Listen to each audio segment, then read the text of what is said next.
Hello everyone, welcome to Shreeji competitive classes. हमने P Y की series चल रही है हमारी DSSP की नेचुरल साइंस की। आप प्लेलिस्ट में जाके देख सकते हो, वहाँ पे बनी हुई है इस चैनल पे। और इसमें हमने 70 क्वेश्चंस कर लिए थे और 71 से अब हम स्टार्ट करने जा रहे हैं। ठीक है, देखो क्वेश्चन क्या है। Which of the following hormones promote cell division and are present in greater concentration in areas of rapid cell division such as fruits and seeds. अब ये जो है ज़्यादा जो डिवीज़न करते हैं वो कौन से होते हैं? साइटोकाइनेंस होते हैं। ठीक है, तो ये होते हैं फ्रूट्स में और सीड्स में। देखो इसकी एक्सप्लेनेशन देखो। Cytokinins are class of plant hormones that promote cell division. ये क्या करते हैं? सेल डिवीजन को प्रमोट करते हैं। और cytokinins in plant roots and shoots, ये रूट्स में और शूट्स में पाए जाते हैं। They are involve primarily in cell growth and differentiation. ये मेन मुख्य रूप से कहाँ पाए जाते हैं? सेल डिवीजन में और सेल ग्रोथ में इन्वॉल्व प्राइमरीली कहाँ इन्वॉल्व होते हैं, क्या क्या करते हैं? एक तो सेल डिवीजन में हेल्प करते हैं और डिफरेंशिएशन भी करते हैं। ठीक है, but also affect apical dominance को भी अफेक्ट करते हैं। और एक्सिलरी बर्ड ग्रोथ में भी, और लीफ सेंसिन में भी क्या करते हैं? अफेक्ट करते हैं। ये साइटोकाइनेंस क्या होते हैं? Are naturally synthesized in regions of active cell division. Naturally synthesized होते हैं, एक्टिव सेल डिवीजन में हेल्प करते हैं। Such as meristems, embryos, fruits and seeds. ठीक है, अब इसमें पूछा हुआ था फ्रूट्स और सीड्स में। नेक्स्ट टाइम आपसे मेरिस्टम और एम्ब्रियो के बारे में पूछ सकते हैं। ठीक है, तो इसको याद रखना। आगे देखो, गिबरलिन्स क्या होते हैं? Are another group of plant hormones that stimulate cell elongation, cell को इलोंगेशन में हेल्प करते हैं। And influence flowering and germination, seed germination में ये अफेक्ट करते हैं। ठीक है, एंड फ्रूट की डेवलपमेंट में भी हेल्प करते हैं। However they do not directly promote cell division, directly ये सेल डिवीजन को प्रमोट नहीं करते हैं। ठीक है, तो इसके गिबरलिन्स के बारे में भी याद रख लेना। अगला क्वेश्चन देखो नेक्स्ट।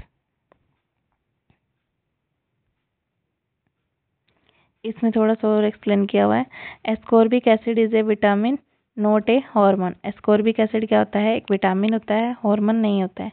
इंसुलिन क्या होता है? Hormone produced by animals, plants and that regulates blood glucose levels, जो ब्लड ग्लूकोज लेवल्स को रेगुलेट करता है। एंड मेटाबॉलिज्म को भी रेगुलेट करता है। ठीक है, इंसुलिन क्या होता है? एनिमल्स में पाया जाता है, प्लांट्स में नहीं पाया जाता है। अगला देखो, विच ऑफ द फॉलोइंग इज और आर की concept of Darwin theory of evolution. Darwin theory of evolution के कौन से की कंसेप्ट हैं, ये आपने बताना है। पहला तो ऑप्शन दे रखा है ब्रांचिंग डिसेंट, दूसरा दे रखा है नेचुरल सिलेक्शन। नेचुरल सिलेक्शन तो आपका ठीक है ना? ब्रांचिंग डिसेंट भी ठीक है, दोनों ही ठीक है, तो आपका आंसर हो जाएगा सी, बोथ 1 और 2। ठीक है, अगला आगे देखो इसकी explanation. Darwin theory of evolution is a theory of biological evolution developed by English naturalist Charles Darwin and others, stating that all species of organisms arise and develop through the natural selection of small inherited variations that increase the individual's ability to complete, survive and reproduce। ठीक है, अब जैसे कहीं भी आंधी तूफान या बाढ़ वगैरह जैसे आजकल आ रही है, तो उसमें से बच के जो निकल जाएगा, सर्वाइव करने की जिसमें पावर होगी, वही आगे बढ़ेगा और दूसरे नहीं बढ़ पाएंगे। ठीक है, Darwin defined evolution as descent with modification. Descent with modification means the idea that species change over time। भी स्पीसीज जो है ना, टाइम के साथ चेंज हो सकते हैं। Give rise to new species, जिससे न्यू स्पीसीज होती हैं, पैदा होती हैं। And share a common ancestor. ठीक है, आगे है ब्रांचिंग डिसेंट क्या होता है? इज द कंसेप्ट दैट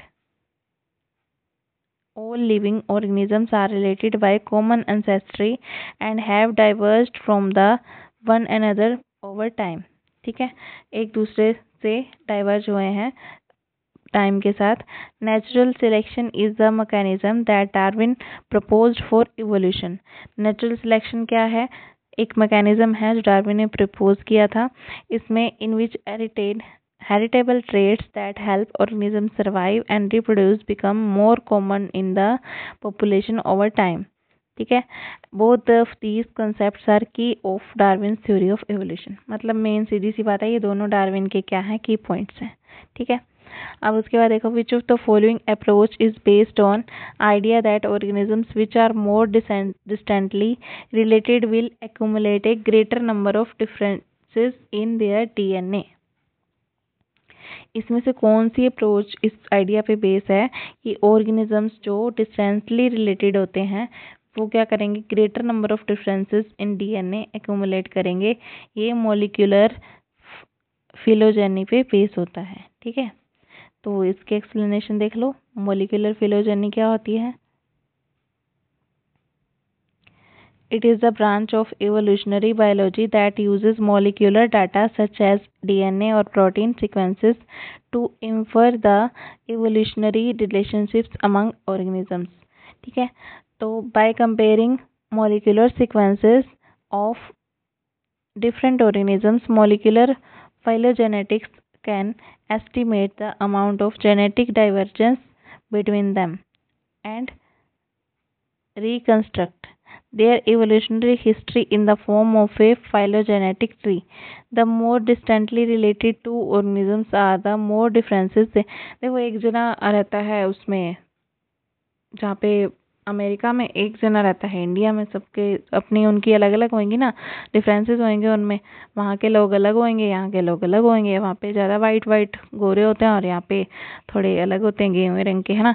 तो ये सारी डीएनए की एक्यूमुलेट करता है, डीएनए एक्यूमुलेट करता है, मतलब अलग अलग होंगे। ठीक है, isotopic phylogeny approaches uses the ratio of stable isotopes की अप्रोच को यूज करते हैं, such as carbon, nitrogen, oxygen और sulphur in biological tissues to infer the evolutionary relationships among organisms। ठीक है, तो इतना सब नहीं याद रखना, आपने बस इतना याद रख लेना है कि कौन सा होता है, मॉलिक्यूलर फाइलोजेनी होता है। ठीक है, थोड़ा बहुत इसमें से याद रख सकते हो चाहो तो, ज़्यादा ऐसे बुकिश लैंग्वेज नहीं याद रखनी आपने।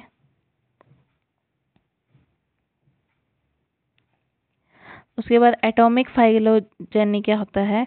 Approach uses the atomic composition of biological molecules. ये क्या करता है? एटॉमिक कंपोजिशन को यूज करता है। इतनी बात याद रख लेना, such as proteins, nucleic acids, lipids to reconstruct the phylogenetic tree.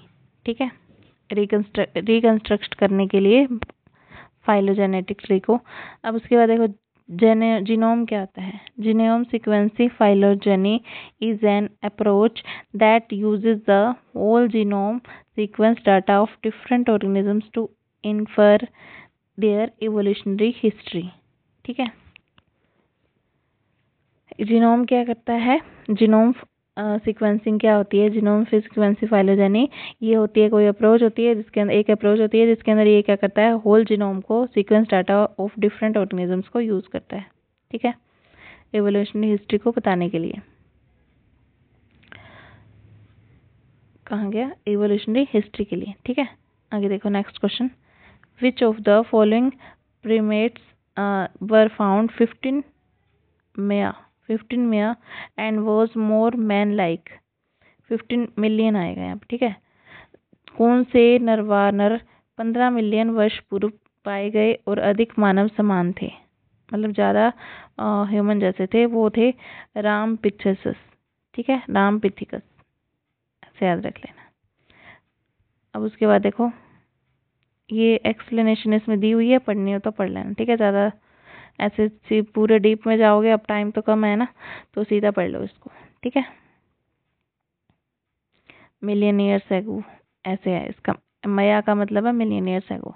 आगे देखो, विच of the following movement originated from N ancient in the remote village called rainy in Garhwal and high up in Himalayas during the early 1970s। किस आंदोलन हिमालय की ऊंची पर्वत श्रृंखला में गढ़वाल के रेनी नामक गांव में एक घटना ने 1970 के प्रारंभिक दशक में हुआ था? तो ये कौन सा हुआ था? चिपको आंदोलन हुआ था। ठीक है, ऐसे क्वेश्चन भी पूछ लेंगे आपसे, ठीक है। अगला नेक्स्ट क्वेश्चन देखो, एक्सप्लेनेशन देखनी है तो देख लेना, ये आपको दी हुई है, ठीक है।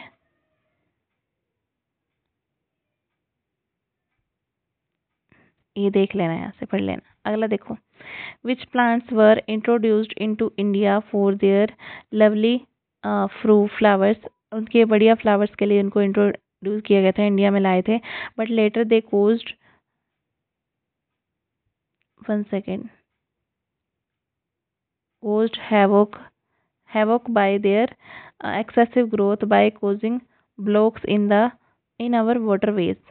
भारत में ऐसे कौन से सुंदर फूलों के लिए लाए गए थे पौधे, पर बाद में उन्होंने क्या किया था, अत्यधिक विकास से हमारे जल मार्गों को अवरुद्ध करके कहर बरपाया था। ये कौन से थे, एचिनो इचोर्निया क्रेसिप्स, ठीक है। इचोर्निया, छोड़ो इसको, छोड़ आवाज आ रही है ना इसमें, इचोर, तो इसमें छोड़ो, ऐसे याद रख लेना, इसको छोड़ो, भारत में मत रहने दो, ठीक है। अगला देखो, नेक्स्ट क्वेश्चन आया हुआ है, consider the following features of particular gas. ये फीचर्स बताए हुए आपको। It is the reddish brown gas with pungent smell, बहुत तीखी सी स्मेल वाली होती है, ये रेडिश ब्राउन कलर की गैस होती है। ये directly it causes acid rain, acid rain को कोज करती है।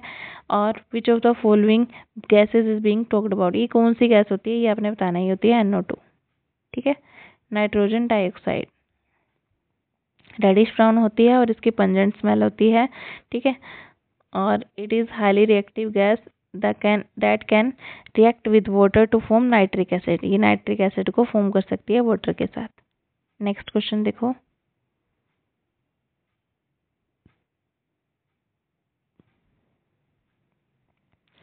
उसके बाद जो आपको उसमें ऑप्शन में दिया हुआ है ना, उनको भी एक्सप्लेन किया हुआ है। SO2 क्या होती है, कलरलेस गैस होती है, ये भी पूछा जा सकता है अगली बार, विद सफोकेटिंग स्मेल, ठीक है।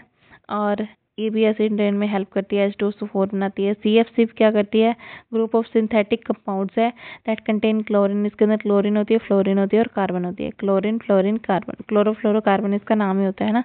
दे are odourless, colourless and non flammable gases, odourless होती हैं, कलरलेस होती हैं और नॉन फ्लेमेबल गैसेज होती हैं। Responsible for depletion of ozone layer, ozone layer depletion के लिए CFC रिस्पॉन्सिबल होती है। और उसके बाद सल्फर ट्राइऑक्साइड SO3, ये क्या है, कलरलेस और white solid that can form a dense corrosive fog when exposed to air. तो ये साथ वाली चीजें भी पढ़ लेना, ये आपसे पूछी जा सकती है नेक्स्ट एग्जाम में आपके, जो भी है आपका। विच of the following statement is incorrect, इनमें से कौन सी स्टेटमेंट जो है इनकरेक्ट है, वो आपने बताना है। In coastal areas, the direction of wind changes from day to night। Coastal areas में डायरेक्शन जो है एयर की चेंज होती है, विंड की, ये आपने बताना है। इसमें से कौन सा गलत है, ये तो होती है ना, दिन में गर्म हवाएं चलती हैं, रात को ठंडी चलती हैं। Formation of water vapours can be influenced by activities of human beings, ठीक है, ये भी ठीक है। Human water vapours, human activities ज़्यादा, वो किसी चीज़ को बॉयल करेंगे, वाटर वेपर्स ज़्यादा बनेंगे, है ना, तो नहीं करेंगे तो कम बनेंगे। The fossil fuels like coal and petroleum contain very large amount of nitrogen and sulphur. देखते हैं अगला ऑप्शन देखो, the combustion of fossil fuels increases the amount of suspended particles in air. Combustion of fossil fuels increases the amount of, ठीक है, combustion जितना ज़्यादा होगा उसके उतने ही एयर के अंदर पार्टिकल्स ज़्यादा होंगे, तो ये सी वाला ऑप्शन आपका इनकरेक्ट हो जाएगा। इसकी एक्सप्लेनेशन देखो,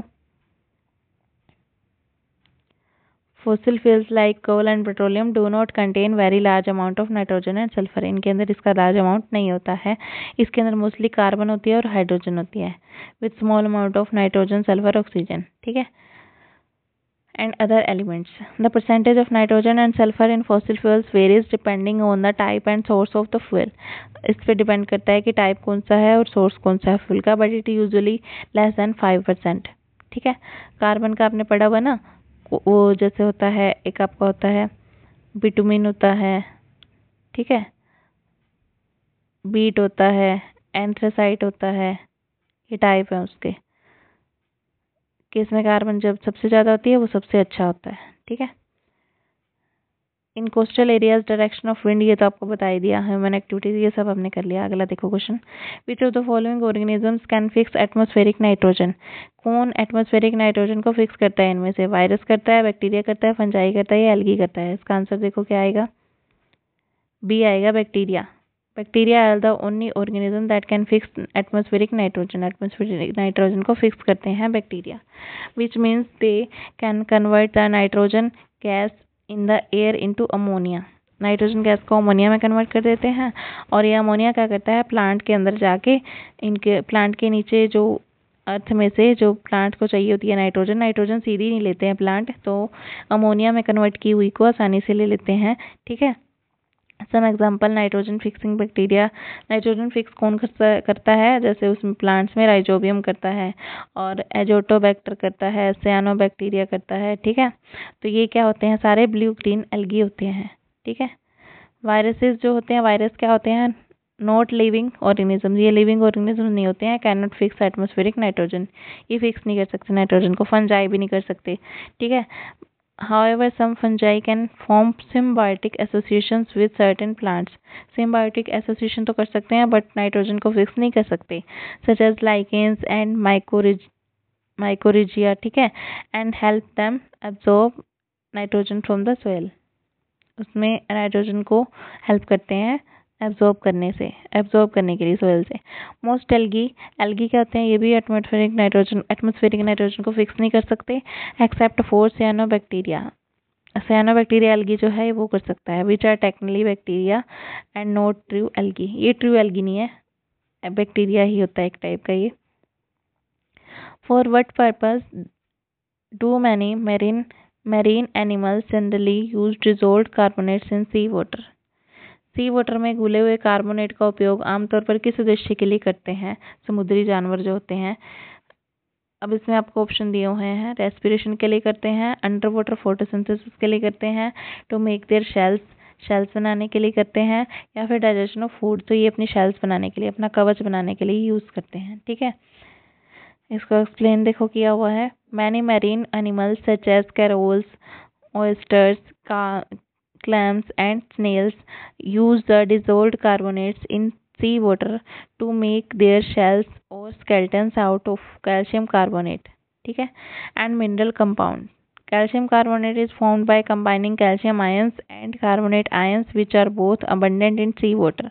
Seawater में पाए जाते हैं। The shells or skeletons provide protection, support and structure for these animals. ठीक है, तो नेक्स्ट वीडियो में आप अगले क्वेश्चन जो 20 बचे हैं वो मिल जाएंगे आपको, प्रीवियस ईयर के PYQs, फिर और भी PYQs लाएंगे आपके लिए। तो all the very best, thank